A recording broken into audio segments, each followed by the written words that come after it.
Finding a new job is stressful. But with Indeed, it doesn't have to be. Just fill out your Indeed profile with your skills, experience, and desired salary. The more you fill out, the better your matches will be. And hearing from hiring managers will be 2 times more likely. Relax. That's your Indeed profile sending opportunities your way. Indeed, the world can work better. This episode is brought to you by Starbucks. Smooth, bright, deliciously crafted. Introducing Starbucks Sansera Blend, their smoothest, brightest coffee yet. It's a new kind of light roast, one that's packed with so much flavor, it shines no matter how you brew it. So go ahead and try it hot, iced, black, or with a splash of creamer. Visit athome.starbucks.com/Sansera-blend-coffee to bring Starbucks Sansera Blend home. You're listening to Dr. Emma and me on the Tudors Dynasty and Beyond podcast. And now, here are your hosts. Hello and welcome back to the show. Welcome back to actually Dr. Emma and me. I'm good thing I showed up. I was worried. Anyway, I'm Rebecca I was Larson. 2 minutes late, guys, and she called me on the phone. We're going to tell the truth in this podcast. This is a great start. We haven't even introduced ourselves yet. Yes, so I panicked and I clicked on the wrong link, and then that took us down a rabbit hole that we just solved 2 seconds ago. I am all about punctuality. I'm sorry. Sorry. You were 2 minutes late. 2 minutes late. I don't like it. I think that's the best time a Spaniard can really do.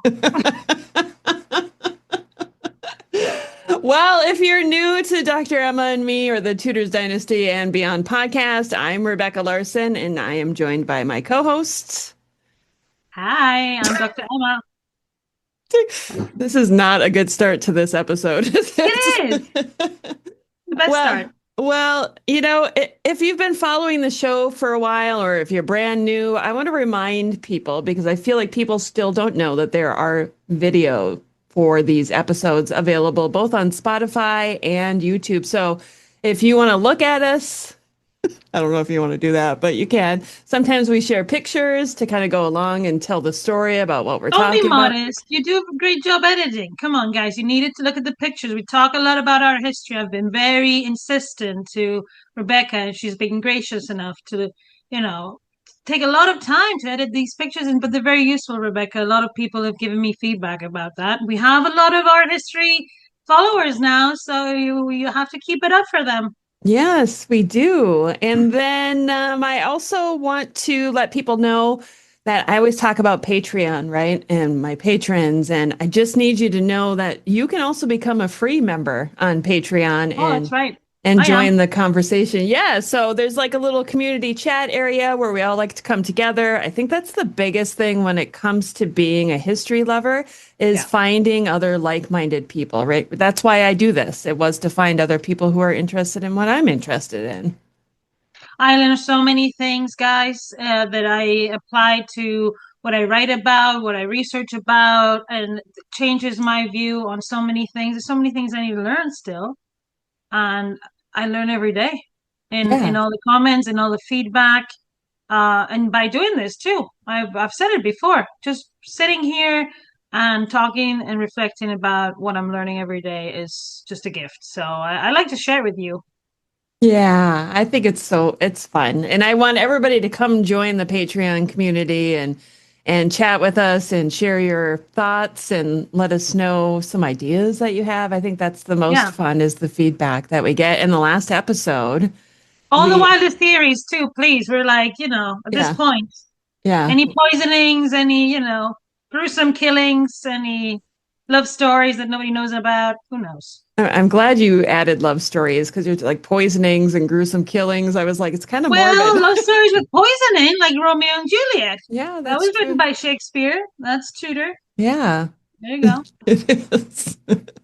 Okay, so our last episode, what was our last episode about? Our last episode was about parallel lives. That's what we're doing, following on the footsteps of Plutarch, who, did not put the copyright on the idea, so we are allowed to do it, guys. Don't get ahead of yourselves. And he wrote very influential book, and it's a simple idea, but a great one too. Is just comparing two great people, uh, and seeing the differences. What teaches us about their uniqueness and their similarities. What teaches us about their time they lived in, and And we had Dr. Alejandro Vergara Sharp from the Prado Museum to talk about. Who did we talk about, Rebecca? Can you remind us? Yes, we talked about Rubens and Velázquez. Yes, Did I very say it good. right? I don't know if I Yeah, said that right. and we didn't declare a winner, even though I tried to put his leg and I try, and try to make sure he lost concentration talking about the Ninja Turtles. But what it came down to really, and what it taught us is a very good lesson, is that you can appreciate great people by comparing them too, and it teaches you things about the other one. When you're learning about Rubens, you're learning about Velázquez, and when you're learning about Velázquez, you learn about Rubens. Yeah. And then you got to meet him, and then you know a little about him and how he's also a cool guy. So I hope he can come back sometime. Yeah, I would love to have him back. And we discussed too, something that we want to do with Dr. Emma and me is every fourth episode, we want to interview somebody, and we're kind of working on something for the next one, aren't we?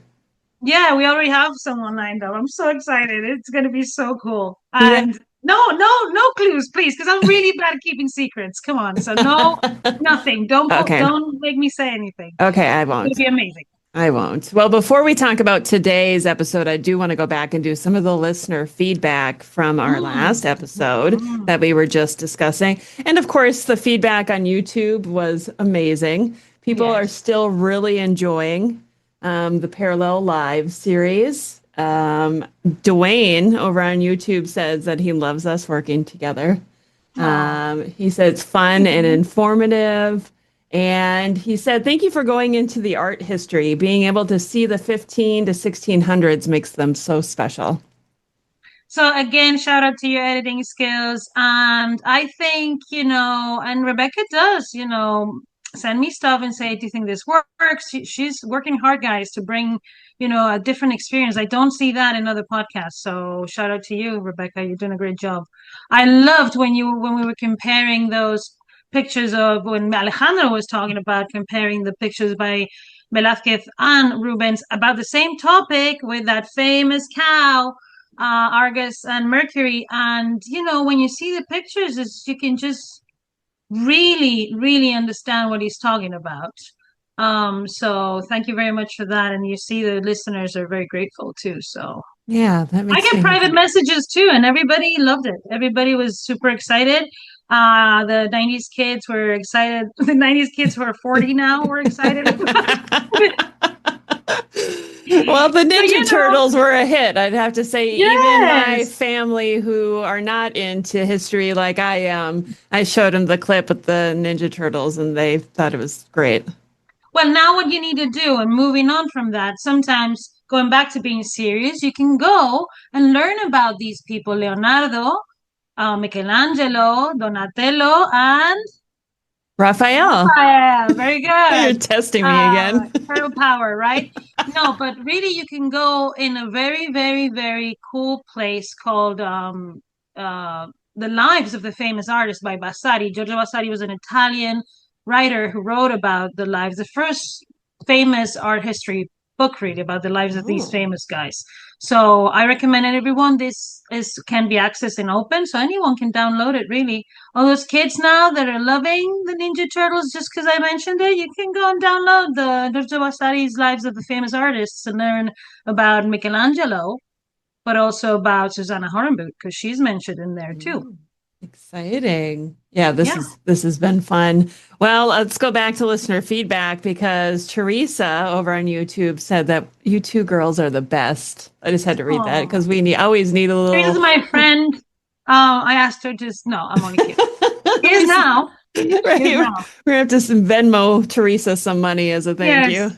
Teresa, you'll be getting your Venmo very soon. Check your phone. Dwayne made another comment on YouTube that I have to read because he said Dr. Alejandro is awesome to offer his scholarly time to the humble community. Oh, Alejandro's a very nice guy. Everybody's like, he's a big deal. He's a big deal, but he's also a super nice person. Very interested in what people have to say about Yeah. art. Very open always to talk about art and discuss just how art really makes us feel, how it really is it's an experience that is very unique, and that's why he always talks about museums being success stories.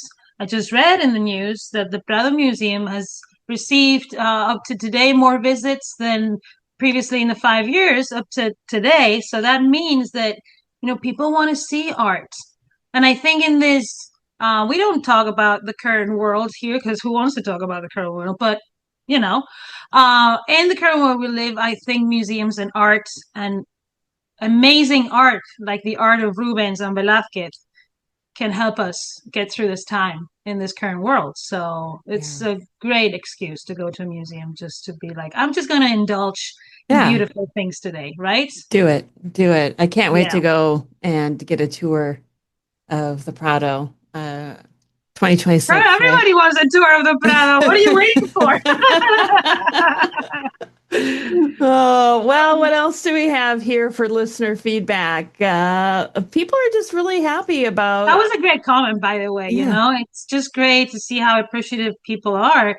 And that's why it's my mission to just bring the best guests.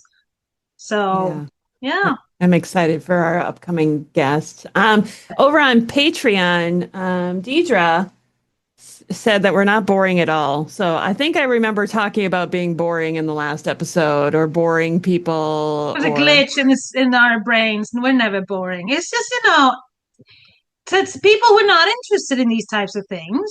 There's a yeah. lot of people who are not interested in this. That's okay. Not Yeah. everybody has to be interested in the same things. And that's why I think it's so important to build community because sometimes you feel alone when you like Yeah. something very much.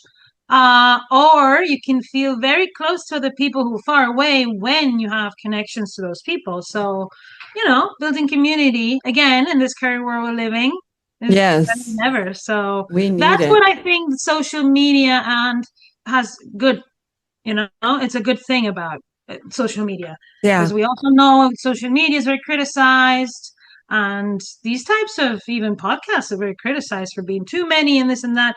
Well, no, we need connections with like-minded people. And, that's very important, at least to me. And I know what works for me. Well, you know what? Podcasts are no different than, let's say, TV sitcoms or series. I mean, look how many Exactly. there are. So we shouldn't We're be just two judged. comedians here talking about That's here. right. Well, the other thing Deidre said, which you mentioned, was, she said, I have no friends who want to talk about this stuff. Exactly. And she said, please keep doing it. It makes me feel like I have you guys as friends also. So I love that. Good. We are friends, of course. And, I have friends who are not interested in this either. Yeah. It's okay. They're still my friends for other reasons, and that's Yeah. good. That's good. We also should have friends who don't have our same interests and connect on other things. We should try and find connecting points with people. But when you are passionate about something, like I am, for example, about art history, and you are about Tudor history, and that kind of marches in because I study that period. It's just a great way to have a healthy relationship to a passion, right? Yes, for Yeah. sure. Well, I'm excited. I want to get into today's topic. This is episode 5 of our We're parallel not moving lives. that far in many ways and respects, I think. First of all, because it's still parallel lives. Yeah, it is That's the still. important part, right? That we're still doing this because I think people are loving it. And, when something works, why would you try to fix it, right? Yeah. So you wanna introduce we'll get back to the Yeah. ladies because although we love the cool dudes, and I am in awe of how cool Rubens and Velázquez were, but I think we still need to talk about the ladies a lot more. Yes, I think we do too. And today we're talking about one lady that I've wanted to learn more about, and I kind of hinted at this in a previous episode, who it was Mary of Hungary. So Oh we're yes. looking at Mary of Hungary today and Margaret Roper, the daughter of Oh Sir Thomas More. yes. And with this, I think it's just starting with their names. These women have many names, and this is something I talk about when I talk about, my good friend Catherine of Aragon. Sometimes the names of the women can be confusing, right? So, and in this case, it's more when you explain the kind of connections to men usually that you understand, because these women change names, and we give them names for posterity. Historians gave them names that they're not quite sometimes the names that they were given at the time. Where I'm going with this is saying Mary of Hungary was born Mary of Austria. She was a Habsburg. She was sister to Charles V. Yes, I remembered this now. Last time I was getting so confused by the family tree. So Charles Okay. V is her brother, but her parents are Okay. Juana and Crybaby. Yes, good job, Philip of Habsburg. Yes, And you remember Charles V was born in Ghent. in the toilet. Thank you, Rebecca. Thank you, Rebecca. In case you're new to the show, we must remind you. Otherwise, if you've heard it before, sorry if it's getting old. Yeah, and then we like a little potty joke once in a while because we relate to the 5-year-olds. Um, but in any case, Mary of Hungary is his sister, his younger sister. She was born in 1505. On the other hand, parallel lives. I don't know why we haven't talked about these women before in the podcast. The other woman that we're going to talk about, she was born the same year, and we said Margaret Roper. She was the daughter of Sir Thomas More. So really, the connection with the previous episode. Remember that we talked with Alejandro that Rubens painted a picture of Thomas More that is now in the Prado and is one of the best. Yes. When Alejandro likes a painting, there's a reason for it, and he's interested in that painting. First of all, because it talks about that genealogy of art history that he was talking about, how Rubens is copying Holbein, right? Because this picture is a very famous picture and who doesn't know, who can't close their eyes and see Sir Thomas More in their brains because of Holbein, right? That's Sure. why we have an emotional connection to the Tudors that we don't have with maybe the Lancasters that Right. we love. And we should do parallel lives of the Lancasters too, and the Yorks and all that. But that emotional connection that we get with, the Thomas Mores, the family of Thomas More, Yeah. because one of the most famous paintings by Holbein is a picture of the family of Thomas More. Yeah, there's Isn't so much going on in that painting too. You could stare at it for hours. You could, because it's a very complex, also very complex painting, There's many references. There's references to culture, to humanism, to the role in society. But have you noticed there's plenty of women in it, isn't there? There are a lot of women in it, which I love. Yes, and that represents really the humanist family at the time. And Sir Thomas More was the humanist father by quintessential, like in that sense, the most. His daughters, Margaret Roper, was born the same year as Mary of Hungary, was born in England, and we're in 1505. We're talking about the fact that in 1499, I think it is when Elizabeth of York and Margaret Beaufort write a letter to Isabel of Castile telling Catherine of Aragon to learn French with Margaret of Austria because no lady in the Tudor court speaks Spanish or Latin. And Margaret Roper ends up speaking Latin, Greek, translating Erasmus from Latin into English. One of the most accomplished humanists of Europe, regardless of her gender, being a woman. She was just a very accomplished person because her father was a very accomplished man that became obsessed with the education of his daughters. Yeah. And it's interesting when we look at the parents of these two women because they are so different. I mean, Thomas More came from much more humble beginnings than the parents of Mary of Hungary, who, of course, were born into royalty. But he was an intellectual at a time that was cool. So he is a cool guy, even though his head ended up on a spike in the Tower of London. Oh, we're going there, are we? Oh yeah, Yeah. we're going there. That, Let's start it early on so we can talk about it yeah. I sometimes. feel Yeah, like that's probably one of the stories from Tudor history that kind of makes you cringe a little bit because I a think little bit. I think the story goes that Margaret went and removed her father's head from. Bloody Henry, and Bloody Anne, by the way, because Anne Boleyn was totally happy with Thomas More's head being on a spike.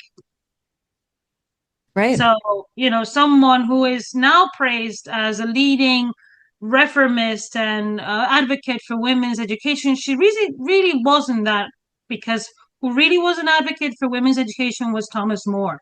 Yes, And he she was was. okay with him being executed because he wouldn't accept the act of succession and the act of supremacy, which Anne Boleyn was involved in, as Henry Yeah. VIII was.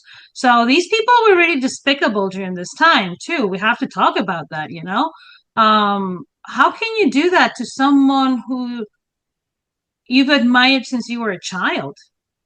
I'm talking about Henry now, Yeah. Tool. You know what I mean? Yeah. It's hard to, you have to be. I think Henry by this time was just having probably some sort of delirium, some sort of mental problem, because it's not normal, really, what happened to and No. Thomas was one of the first ones, really, imagine the waves that the shock in Europe. He was the one to write the coronation poem of Henry and Catherine, calling her Catherine of Spain, not Mm. Catherine of Aragon. Yes. They had a close relationship. They dined together. They had talks about philosophy. So Catherine of Aragon had talks about philosophy with Thomas More, with Juan Luis Vives, and Henry couldn't get enough of Thomas More until he shoved him to his side, imprisoned him, and finally killed him and put his head on a spike on the Yeah. Tower of London. That's hard. This was a brutal time to live, and I think we often gloss over the fact that it was like that and I don't. focus on the other things. Did I Okay. gloss over it? No, no, You you know? didn't. I'm just saying people in general Yeah. tend to gloss over it and focus But on. if you're a Henry VIII fan, I think there's one or two out there. I've heard some people, oh, I'm going to be devil's advocate, and I'm going to defend Henry VIII, and I'm like, why? No. And sorry to say, I know this is not going to make me very popular in certain places, but if you're an Anne Boleyn fan, you have to admit her involvement in this. Yeah. She Yeah. pushed away fun guy. She pushed away Thomas More. She pushed away all of Henry's friends, really. He Yes, had she to get did. a new set of friends after his relationship with her. Yeah. That, in my book, is a red flag, and that's toxic behavior on both parts, not just Henry's part. Yeah. But It. anyway, talking back to the Moors, imagine that. So after the head is on a spike for a week, Margaret Roper bribes a guy who's supposed to throw it on the Thames, takes it home. So he gives her father's head. She takes it home and she pickles it. She keeps it until she dies, and then her husband keeps it and is buried with the head of Thomas More. Whoa. What do you I, need? The pickles or the head? I No, just the don't. pickles. I don't even. Where did Okay. she keep that? I. That's so disgusting. But Sorry, but it's the truth. I mean, wouldn't you just bury it somewhere, make it into your own But shrine at to that your point, father? he was a saint. Yeah. Well, So that was a he didn't relic. become a saint until like the He 1900s was sometime. considered, Catherine of Aragon's letters were considered, she was considered a saint. I mean, saints are built during Yeah. the lifetime if they go through martyrdom. So that word is always very difficult. So I think she kept his letters, and then so she died, I think 14 years before her husband, and he kept everything. And he wrote the first biography of Thomas More. So they were writing the biography of his saints. So that's why they kept his head. It was a relic. Oh. The the attorney who was defending Catherine of Aragon for Empress Isabel in Rome once wrote that Catherine of Aragon's letters in Rome were considered relics because she Really? was gone. Yeah. I mean, these people, this is the advent of the Reformation, but also the Counter Reformation. And Sir Thomas More became an icon of the Catholic faith and the consequences of defending that in England. Wow. Okay, so we're talking parallel lives then. So now let's look at Mary of Hungary and the death of her father and the story that goes with that, Well, right? yes, yes. So Mary of Hungary really doesn't meet her father because Crybaby dies when she's just after she's born. Wow. But really, she's raised by her grandfather, Emperor Maximilian. So totally different ballgame, right? She's the marketing mother number two. The marketing mother number one is Margaret of Austria, her aunt, who raises her in Michelin along with Charles V. And she looks a lot like Charles. She you can see in her paintings. But also, she's also, because she's of this powerful family, she's used, in the marriage alliances that the Habsburgs are very famous for. And that's how she becomes Mary of Hungary, because she marries the King of Hungary and Bohemia. That's why she becomes Mary of Hungary.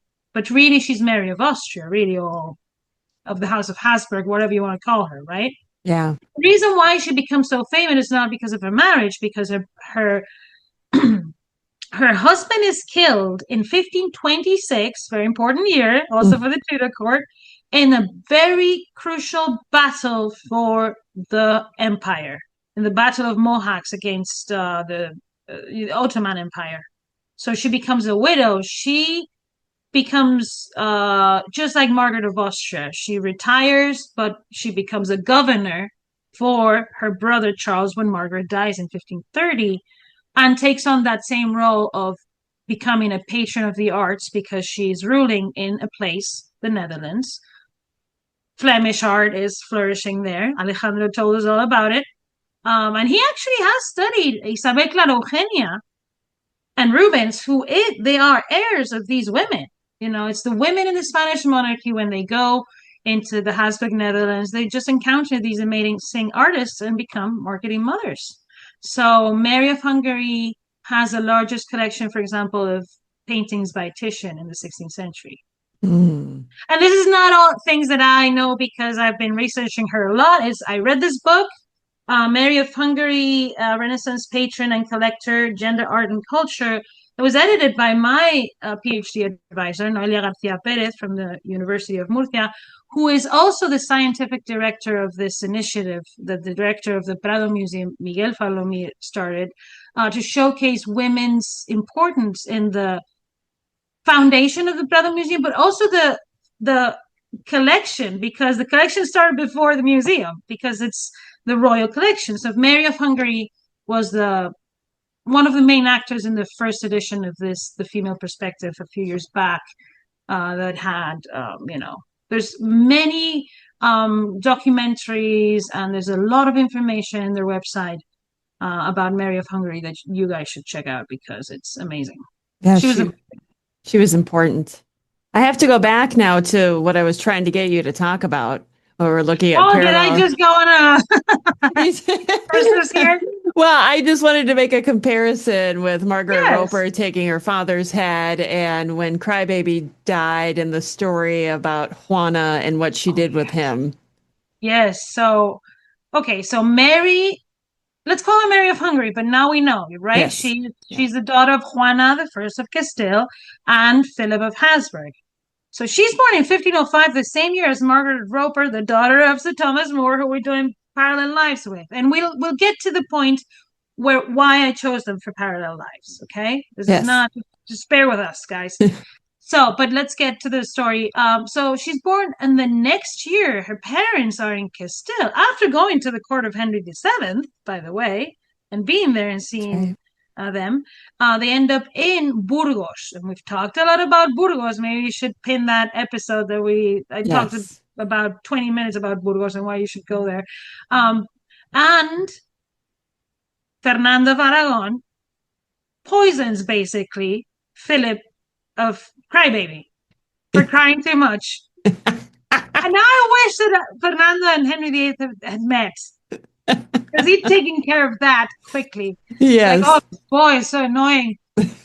Just bring the guy that we used last time, please. Yeah, let's get this kid out of the way so So I can. basically, yeah, no, it was the rumor was that Philip was poisoned shortly after Fernando of Aragon left Burgos, throwing Juana into a desperation mode because she was pregnant with her last daughter, Catherine. Just nothing gets more dramatic than the Trastámaras and the Habsburgs, Yeah. Did she right? carry his body around with her? That's always the story you hear, right? That's always a story. She's a bit like Margaret too. So Yeah. now we see a little bit of these women tend to be crazy, or they just put through so much that they're just answering to traumatic events that are too hard to bear sometimes, you know? It's just too Understandable. much. I wouldn't have kept his head. Sorry, Dad. I wouldn't have kept your head. I would have buried it somewhere. I couldn't. I think it's fascinating because I hadn't even thought about that when we talked about doing an episode on these two women that was a parallel thing kind of in their lives, what their I fathers know, no, doing. until you mentioned it now. The reason why I chose them, let's also talk about that. These women are connected to very important artists and humanists. So Erasmus of Rotterdam, we've mentioned, right? But Yes. also Hans Holbein the Younger. Margaret Roper is painted in that famous family picture, obviously, but also Holbein does a little miniature of her that ends up with a miniature of her husband now in the Metropolitan Museum of Art in New York City, NY City, my favorite city in the United States, to be honest with you, Rebecca. Have you ever I thought that was Minneapolis. Yes, to live in, to Oh. visit and have a fun time. New York, come on. I'm not gonna lie. New York is just amazing. I love it. I love it. So in the Met is one of the best museums in the world for a reason, and they have miniatures by Holbein of Margaret and her husband that I found a little mention to them in a letter from Erasmus where he mentions Mary of Hungary and how she's very interested in keeping in touch with the daughters of Thomas More. Oh. Mary of Hungary also met Holbein when Holbein was sent by Henry VIII to paint Christina of Denmark, right? Now in the National Portrait, That now in the National Gallery of Art in London, a right? beautiful portrait, full length. More editing to do. I know. I'm giving myself more work as we talk. Stop bringing up people.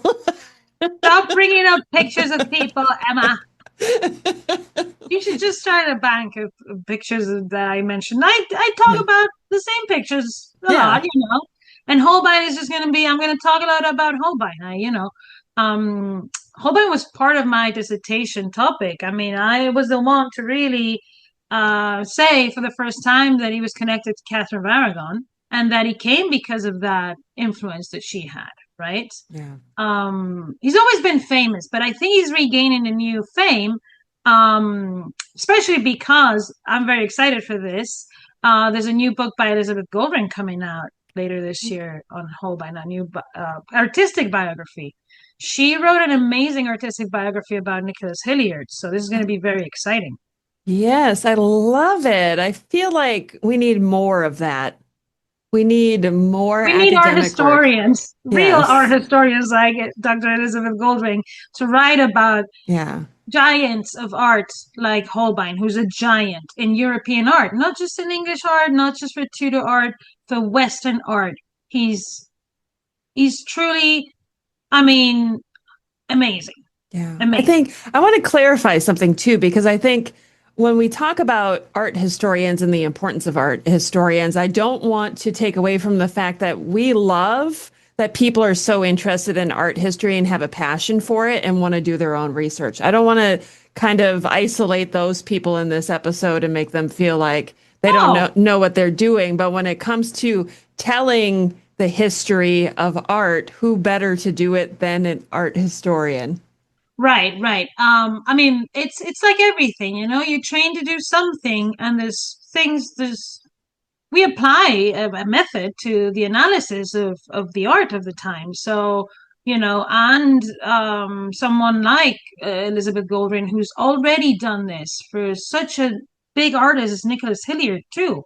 Yeah. Um, I think it's going to be an amazing biography, and I'm really excited for it. Especially because I think there's a lot of we need to stay critical with the content too, you know? Everybody can have interests and everybody can write about things. But then when you want to do a good study, I personally go to, I'm an art historian. If I want to know something related to that, I go to my peers to see what they're writing about. So yeah, I am very excited. There's very good books on Holbein too already. So this is just coming. It's just a very rich field because it's such a fascinating artist too. Yeah, There's a lot of other content that is wrong out there too, So if you want the real deal, buy Elizabeth's book. Yes, yeah, it's gonna be. I'm definitely gonna read it. When did you say that's coming out? So she's published it in Yale. So later this year, I think it's got like a UK launch and a American launch. I think later this year, November. I think October, November. Okay, I feel like I think you can pre-order already. So. Okay. We'll have to get her lined up to be on Dr. Emma. Yes, we do. Actually, now we put her on the spot. Hi, Elizabeth. Yeah, this is good because we love Hans Holbein the Younger. He is the best known. His work. I'm in love with his work. Yeah, I am too. And everybody who has, I think this is where people who like art and use it as a hobby and really good specialists agree. Because I've been talking to Alejandro, for example, about Holbein, and he always says the same thing. He's one of the big ones. He's amazing. Yeah. It's just his art transmits something that other artists don't do. It's just, we tend to talk a lot about the great artists of the Renaissance. There is a few, but Holbein in this other side that is not just the Italian side where all the Ninja Turtles were, in the North, there's giant names too. Maybe we should start a new show about North. Jura, Holbein, Rubens. This has really just become a brainstorming session between you and I. There you go. All right, let's get back to the two women. We have this tendency to Margaret veer off. Roper was painted by Holbein, and this miniature is mentioned in a letter. So Erasmus, letters. What I'm saying is humanist culture is bigger than just the writings. Erasmus is very involved in the revolution of portraiture and the arrival of Holbein to England. Yeah. It's through Erasmus that he arrives to England to live with Thomas More. Mm-hmm. Come on. So, fun guy. So we need to stop putting especially in the late 20s, we need to stop putting the ones in the Protestant field and the ones in the Catholic field because they're all mixed up still. Okay. Yeah. And then later on, it's still the same. And Holbein comes to do a lot of things too. And he ends up working for Henry and Anne and Henry, and he dies in England. So we need to study these women too because he's very closely connected. So Margaret Roper met Holbein, lived with Holbein, because Holbein lived in the house of Thomas More, and then met Mary of Hungary when he went to paint Christina of Denmark. Picture again. Yeah. Yeah, he really got around. So what I'm saying is by studying these women, we're seeing at Holbein from another angle, because we don't have a lot of biographical data about Holbein. So remember, Alejandro also said that shouldn't be a problem if his work portfolio is big, but still, if we can still approach him from these other lives, especially the women that haven't been as studied as the men have. We know a lot about Holbein and Thomas More. We know a lot about Holbein and Henry. We know less about Mary and Holbein and Margaret Roper and Holbein. So yeah. So interesting, isn't it? It is. I love it. And then Holbein also is involved with another woman, very famous. We'll have to do a parallel lives of Susanna Horenboot. Writing this down. And Lavina Turnick, probably. Oh, yeah, that would be a good one. If Maybe I thought that this morning at 5 a.m. when I woke up, and I just Thought it again now. Well, if you think that's a good idea, comment and let us know if you want us to do an Oh, I thought you episode. were talking to me. I was like, okay, comment and let her know. No, you just told me. See, this is just a conversation amongst friends, really. Yes, yeah, it is. Okay, so we have Mary of Hungary, Margaret Roper. What else do these two women have in common that we might not know? Or not in common. Margaret Yeah. dies way before Mary. Oh, Margaret dies in 1544, which is a pivotal year, really. That's when Susanna Hornby, for example, is mentioned in Mary Tudor's Privy Purse Expenses. So 1544 is when Elizabeth and Mary are back in the succession. Catherine Parr is new Queen of England, and Margaret dies, but her husband carries on the More legacy, like we said, with the head, but also, sorry, I can't get over it. I've always been that person who cannot get over a the person's back. pickled head.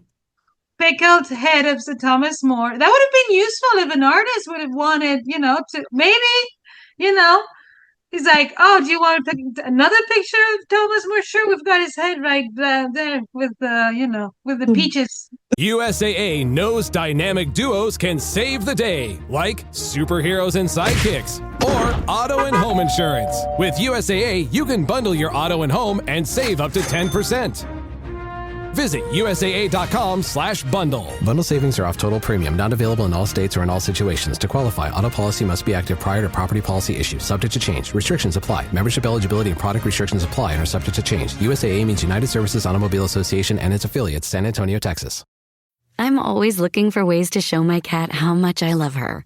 And with Fancy Feast gems, I can pamper her whenever I want with a savory gravy on top of a gourmet mousse pâté. The pyramid shape makes serving simple, so all I have to do is peel and plate to make mealtime feel extra fancy. And with 2 entrees in every pack, it's easy to turn every day into the extraordinary. Fancy Feast gems. What's happening right now? Anyway, so she dies in 1544, and he inherits the head and the writings, and he writes the first biography. He lives on. On the other hand, Mary of Hungary becomes very, very, very relevant when Margaret is already dead. So even though they're born the same, that also tells you about if you have a long life, like, for example, Elizabeth I of England, you can do many things.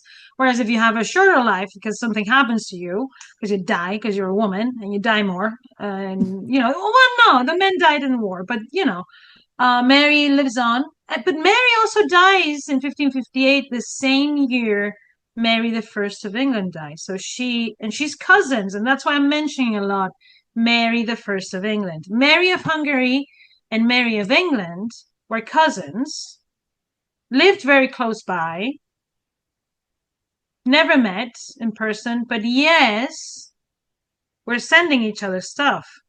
We know that Mary sent a picture by Titian of Prince Philip to Mary when she became Queen of England for the marriage of, that marriage that happened and Philip became King of England, right? We all know about that.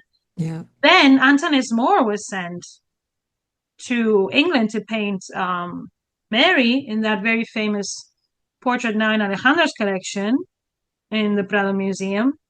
It had been previously Mary of Hungary and who had sent Antonis More to the Portuguese court. She was more involved in those things that we have previously thought until this book came out, Noelia's book, and all the content that created for the female perspective in the Prado. So now we know that Mary is really the marketing mastermind behind Titian, behind a lot of these, and the construction of that image of the Habsburgs as these powerful, powerful people. She owned, for example, a very famous painting in the Prado Museum that depicts Charles V after the Battle of Mühlberg. So he's got a nice Instagram filter on his face, so he doesn't have his big chin, because he's grown a beard, which is the makeup guys used in the 16th century to look. They still do. They still do. They still do. That's right. That's right. I'm going to say something that's 2 things that are not going to make me very popular in this episode. I like a clean shaved face, to be honest with you. I'm And not a big fan of beards. you know, I'm the opposite. Give Did me you a know beard. Catherine of Aragon was the same?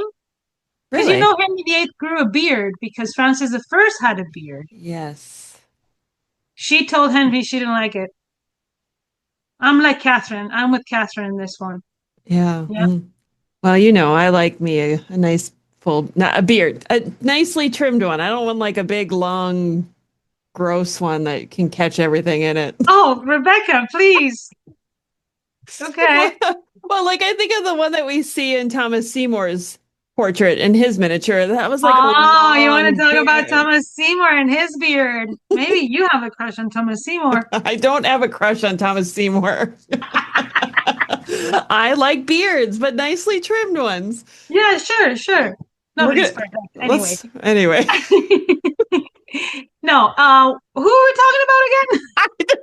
How do we? Oh, we were talking about beards. Henry VIII's beard. Yes. So that was a rabbit hole we The can't really come out. filters. The filters. That's Oh, what the we were film. talking about. Oh, Charles V in Mühlberg and his beard that makes him look very different to the picture that we were talking about of Charles V that was sent to Mary Rose Tudor in 1514. Is the same guy, looks totally different. Yeah, he does. The beard. And because he's on a horse and it looks spectacular because it's Titian too, right? Yeah. That is in the Prado Museum. But also, Mary of Hungary, who we see in her pictures later in life as this very chaste woman, because she's a widow in her pictures, you know, dressed like a widow. You know, she also asked Titian to paint very saucy pictures of nude men. So these women are more than just, you know, these pious patrons of religious Yeah. altarpieces. They also like to have nude men in their palaces because this is a Renaissance. Yes. So Okay. Titian did. And two of them are still in the Prado Museum. And they depict, so because it's a Renaissance, they're depicting scenes from mythology where these giants are being punished for going against the main god, Jupiter, but in this case, it would be Charles V, because this is a way to tell the people who would visit her in Kudenberg in her palace where these pictures were displayed, we are powerful. And the German princess decided to go against Charles by becoming Protestant. Look what happened to them because we are the Habsburgs and we have the power and the best artists. Yes. Okay, now I want to talk about something, and this isn't something that we talked about beforehand, but next week I have an episode coming out on Margaret of Angoulême. And Ooh. and because I think we've talked about her on the show Yeah. before, and when we talk about marketing mothers, she was worked into that whole thing with Margaret of Austria and Mary of Hungary too, right? We talked about her about parrots too. Yes, we did. My favorite And episode.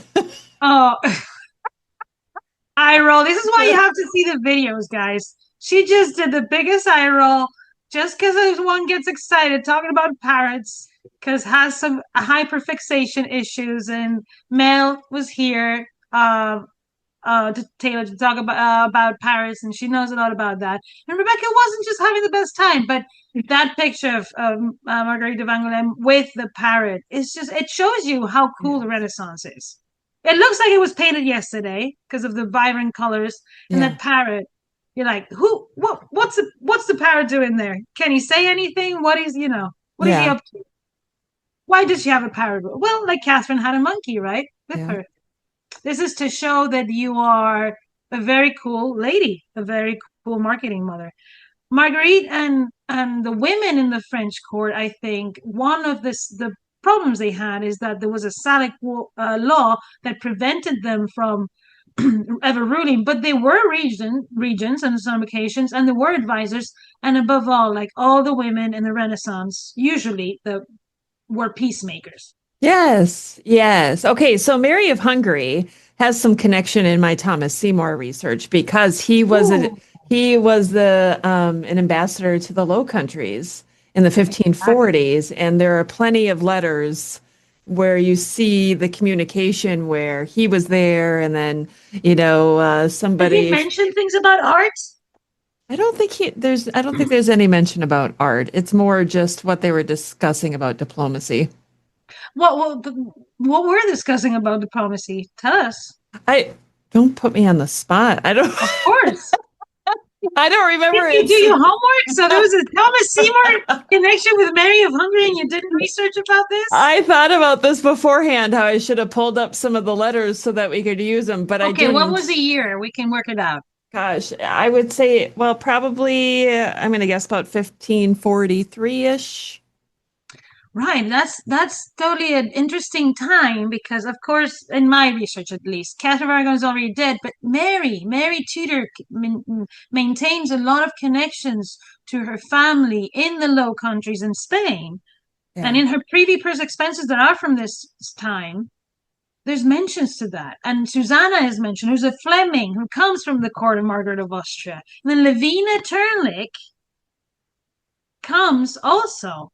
And Bassari tells us it was Henry VIII who married her to an Englishman, but Bassari was a dude. Of course, he was going to say the Tulle was the one responsible, but the women had a lot of influence. Yeah.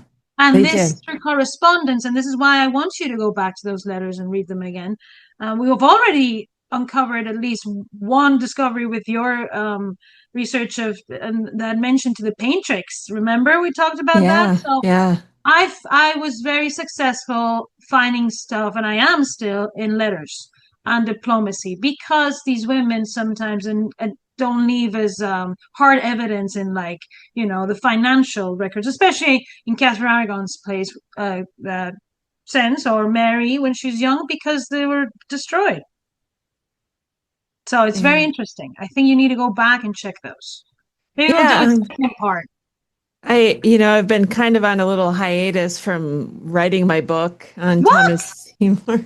Now when everybody needs to comment that she needs to get on her book right away. If it makes you feel any better, I did open up the document last night and start reading one of the chapters and doing some editing on it. But there's so much I have to refresh my memory on all the research that I've done over the years. And I think those letters were all about Thomas trying to find support from her for this war that they were going to be helping with Maximilian, maybe it was. Ferdinand the First. So yes, it was like the Siege of Pest and another one. I don't remember. and Pest. Yeah. Yes. So that is connected, Rebecca. Now you need to get writing this book, because that is connected to my exhibition coming up in the British Museum. Interesting. Coming very soon. Ooh, it just gives me goosebumps just to think about it. Because there is a medal depicting this Battle of Mohawks that she has made when her husband dies. And once that happens, she uses that's why she's Mary of Hungary. She uses that image as a widow to try to defend that territory from becoming part of the Ottoman Empire by claiming and helping her brother, who is the heir in the empire to Charles V. We're getting deep in the Habsburgs now. Yeah. Right? Yeah. Ferdinand the First, okay, and his wife, she's from Bohemia. So they're trying to defend the Habsburg rule there. That's why you will have heard of Seymour talking about these things, because they are there, they're involved. But how important are these people? I wanted to bring up, for example, something I have right here, just laying around. The New Year's gifts of 1557 of Mary I of England, okay? And I brought these up previously.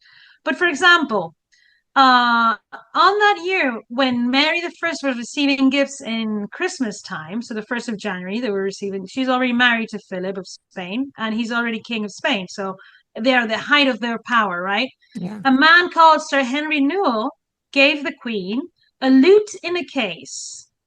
We've talked about this before, covered with black silk and gold. A bit of bling, with 2 little round black tables. The one of the physiognomy of the Emperor and the King's Majesty, the other one of the King of Bohemia and his wife.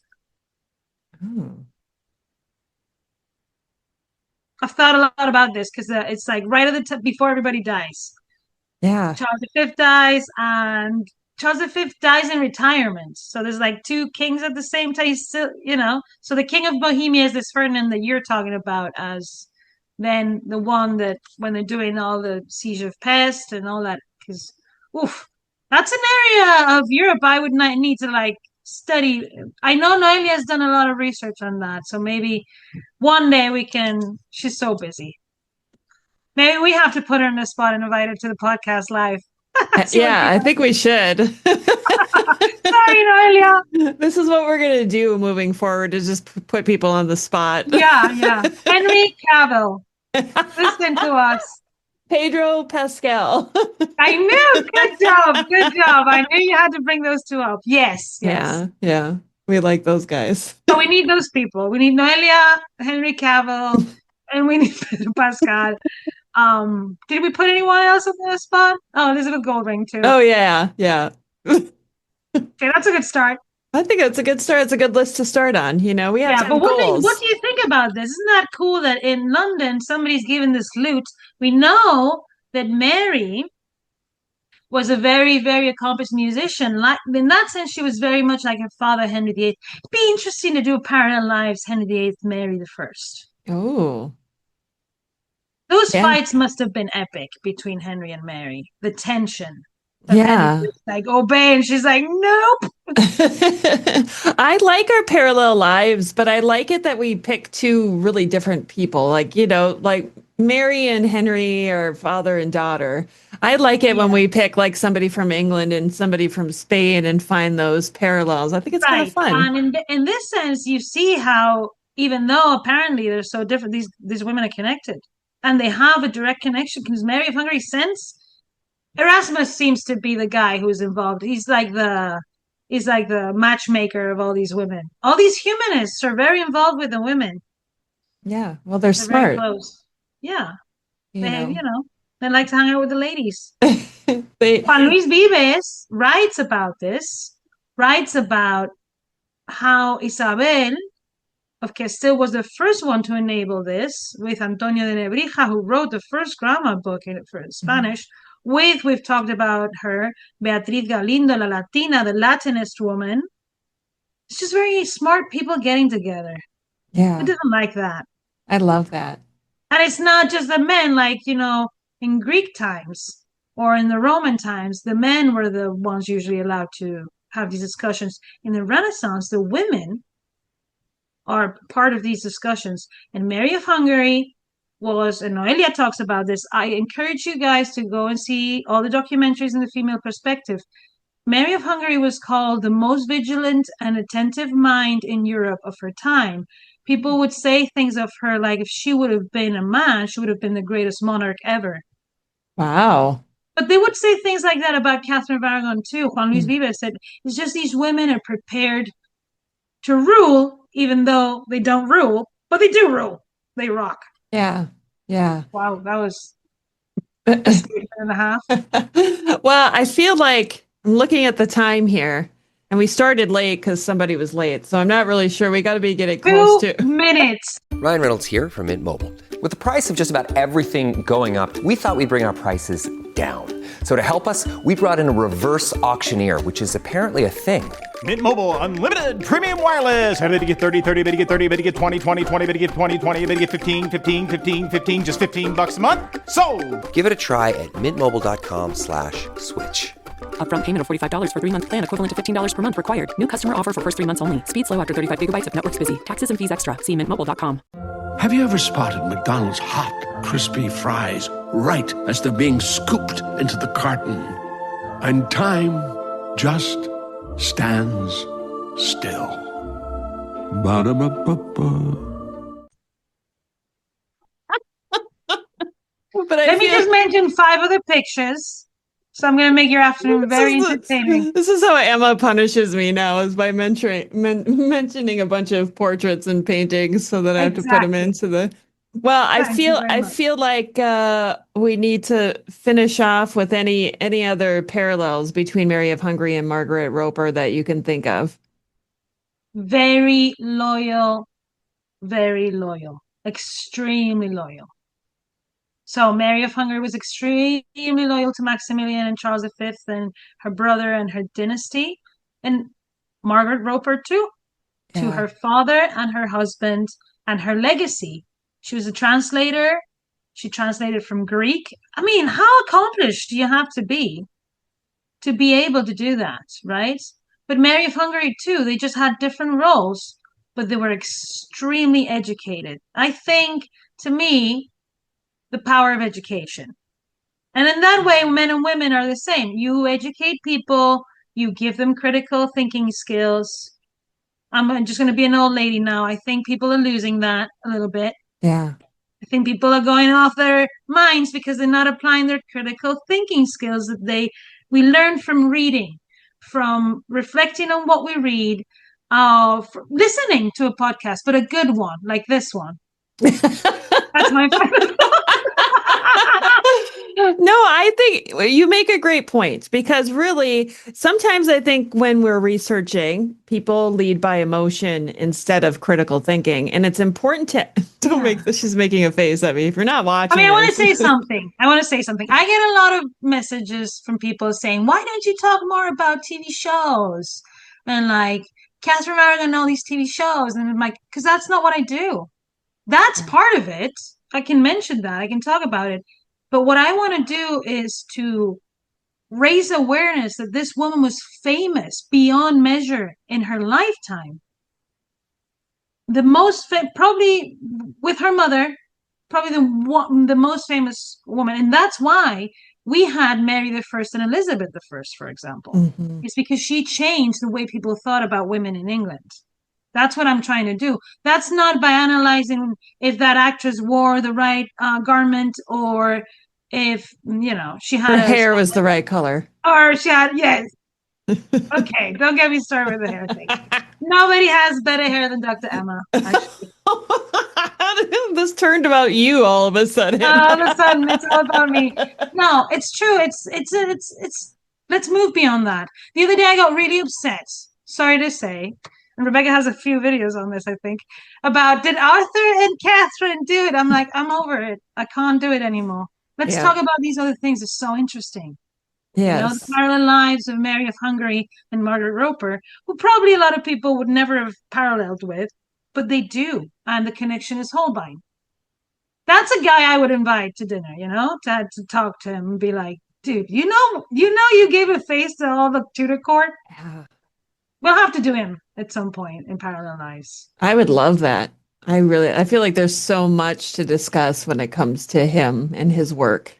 I did ask you in the previous episode, who would you pair him with? Are you ready to say who you think you would? With Holbein? Yeah. Wow. I'm not an art historian, so I don't know who I would pair him with. That's the magic of this is you can just, we've been doing a few of these. You know how it works. Yeah, I still don't have an answer. Would you pair him with Thomas Seymour? They were both diplomats. I mean, I think we think Holbein as this amazing artist. Levina Turnick was paid more money than him. So we should maybe rethink about him as a diplomat, like rethink Susanna Hornbloot as a diplomat. To diplomats like Rubens are very important. And even the ones that are not famous painters have usually critical artistic skills because they're seeing the world and they're seeing all these artworks. And they're going to Gutenberg to see that amazing picture of Charles V after the Battle of Mühlberg that Thomas Seymour saw for sure. Yeah. And, that gives you a different sensitivity, right? So that's why he was asking for a painting of his beloved, wasn't he? I really would love to find a parallel life with Thomas Seymour, because obviously I know a lot about homework him. To do. Yikes. I have a lot of homework all the time. With all these pictures that you've added to this episode. This is the course in art history, Rebecca. Hold on. I just have so much fun talking about these people in history with you because I learned so much. I feel like you know so much about things that I don't know. And we've talked about this before, where it's like, I teach you things, you teach me things. And we get the comments from the people, we learn new things. Yes. We get to be a bit silly, I think there was a comment or two where people were not too impressed with my, skills in joking. But you know what? This is who I am. and I like it. So I'm just gonna do my thing.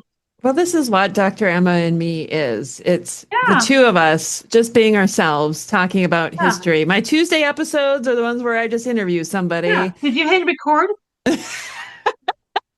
Yes, I did hit Oh, record. good. Remember that time we talked for 2 hours and you hadn't know? This has never happened. It will. And it'll be okay too, you know? It'll be Yeah, okay. I always have fun talking to you. We talk a lot when we're not recording. we Thank do. God. Yeah, you don't want to know what we're talking about most of the time. No. But this has been a lot of fun today looking at Mary of Hungary and Margaret Roper and And you guys finding. will love their pictures. Rebecca's gonna do and shout out again. I know you were working a lot more to do this, but it's worth it, and it'll be worth it because these are, by Holbein, by Vermeyen. These are very, very cool pictures too. So Yeah. And it I'm does glad. help. It helps tell the story when you And use then you cover images. that picture of Henry you always have there. I know nobody ever sees it because I crop him out. So I do. It's just for me, guys. I repeat myself in the podcast. I've said this before. You put that guy there to make me nervous. I do. I do it for everybody. Anybody I interview gets to see Henry on my door behind me, but when you, the viewers, watch it, he's cropped out. I'm gonna get a Thomas More poster Okay, where are you going to put it? I don't think I'll see it. right there. Maybe. All right, you can do that. If you want a Thomas More poster, go for it. I would think you'd want a Catherine of Aragon one instead. Oh, maybe you don't know me that well. Oh, I want to okay. vindicate Thomas More. No, again, another connection is, thinking about how important when, we tend to talk about the women, but not how important it is that when a guy like your dad gives you a shot and gives you an extremely good education, you have a strong bond usually. And when we do all the parallel lives, especially when we talk about the women artists too. These Yes. women that are not born in royalty, but in the 16th century, get a shot at being independent and making more money than Holbein, like Lavina Turnlake. That's right. Well, Dr. Emma, today has been another fun episode of Parallel Yes. Lives with you. And we have to start planning for the next one for next week. Ooh. I Well, know. it's your turn. I've been doing a lot of deciding who we're talking about. It's Okay. going to be Rebecca. So we're Oh going to no! I just started. What did I do? we're going to do Thomas Seymour versus Thomas Seymour. Yes, A whole episode. he was his worst enemy. He was born at the same time, had the same parents. Yeah, yeah. What a boring guy. No, I do think maybe we could, parallel lives, but also like, well, wasn't he a diplomat, but wasn't he also involved with someone? Maybe you want to talk about that and his letters. And, I do want to know these references, and I do want you to go back and read those letters. We need to know if they mention any Holbeins, Susannas, or anyone else. Yeah, I think I have all those letters saved somewhere, so I'll have to go back and In a look at. box because you have a crush. Oh my gosh. Really, I have a poster of Thomas Seymour on the door behind me, not Henry That's in VIII. your room, not in That's here. no, here we go. Here we go. Well, if you have any suggestions on who you want us to have parallel lives episodes on, I feel like people are always sending stuff. Keep them coming, because who knows? Maybe you were listening or watching this episode today and you thought about somebody who you're like, "Ooh, these two people would be good." Send them on over. Comment on YouTube. Head over to Patreon. Do it on social media. Let us know what you think. Let us know. Send us an email or, Yeah. Our we have some email. suggestions. If anybody wants to send us an email, we have an email. It's dremmaandme at gmail.com. So if you want to shoot us an email, you can do that too.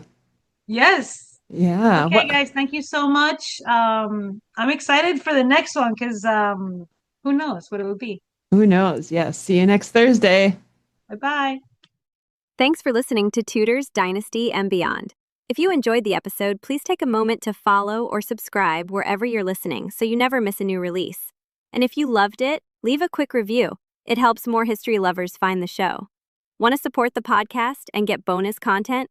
Head to patreon.com/tutorsdynasty. You can also find the link in the show notes of this episode. Join the conversation with Rebecca on social media at Tutors Dynasty. Until next time.